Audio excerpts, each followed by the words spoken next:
The water, the bubbles, the toys. With my duck float Tate, there's nothing that can get me like in the deep water of an ocean, lake, or even that deep pool at school. I thought that, at least, until it happened. It was a school night, and I was taking a bath after finishing all my homework. Lavender-scented bubbles frothed over the side of the tub as I played with my favorite toy pirate ship and a new rubber duck. In my imagination, Captain No-Beard was exploring the Bubble Islands with his first mate, Rupert the Duck. Most fun I'd had in a while, I must say. My father had gone out to sign autographs at a local drive-in theater, so I was all alone. I don't think I would have been as frightened as I was if he had been home. I'd have probably thought it was him calling me from downstairs when I heard the muffled voice. But it wasn't from downstairs. The voice that said, "I want to play," came from the drain. A wet and longing voice. It was muffled by the plug in the water, but I heard it again. It said, "Please let me play." I scooted to the far side of the tub, furthest from the drain plug and the voice. I was too scared to do anything. The smart thing to do would have been to get out of the tub and hide under my bed covers, but I stayed in the cooling water. "I know you can hear me," the voice said. "I want to play too." Finally, I worked up the courage to speak. I said, "Where are you?"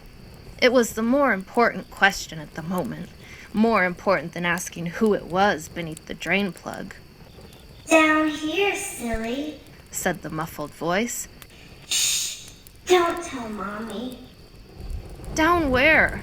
I looked, searching madly for a speaker or some other explanation for the voice. Surely this voice was not in the drain. It was then that I heard the scratching along the bottom of the tub. "Come play," said the voice, and it sounded scary now, like a fountain of water came out of its mouth when it spoke instead of air. "I'm done playing," I said. "Who are you?" "Well, I'm Tom." said the voice, thick with water. "Mommy didn't like me playing in the tub." The scratching at the bottom of the tub moved towards the drain plug. After a moment of quiet, the drain plug moved up. The thing under the tub was poking it. Poke, poke, poke. I wanted to rush over and push it back down, but I was frozen in terror. Water suddenly started rushing down the drain. Captain No-Beard steered his ship into the whirlpool and disappeared down the drain.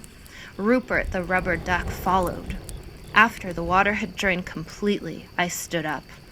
It appeared the owner of the voice had disappeared just as quickly as it came. I grabbed my towel to dry off. Then I heard the squeak from Rupert. Squeak, squeak, squeak. My heart dropped into the pit of my stomach. "We haven't finished playing yet," said the voice, and it was clearer now that the water was gone. "Mommy didn't like me playing." Maybe we shouldn't play then, I said. And since the voice cared very much what its mother thought, I said, Mommy would like that. "No, Mommy doesn't like playing," the voice said sadly.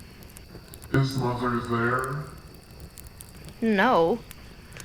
"Then we can play." I moved closer to the drain and peeked down it. I saw blackness and the faint shine of light reflecting off water, and an eye. Yes, an eye was looking up at me.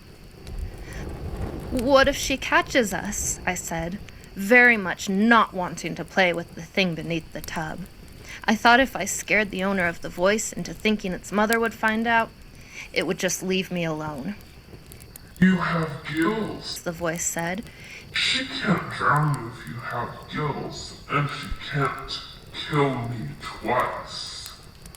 So we can play all night."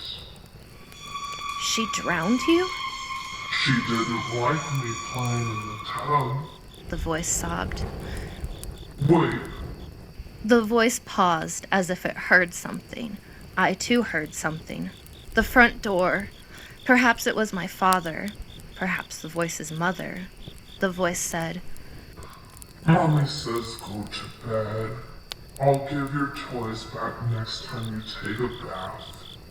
and with this, it was gone. I took showers from then on.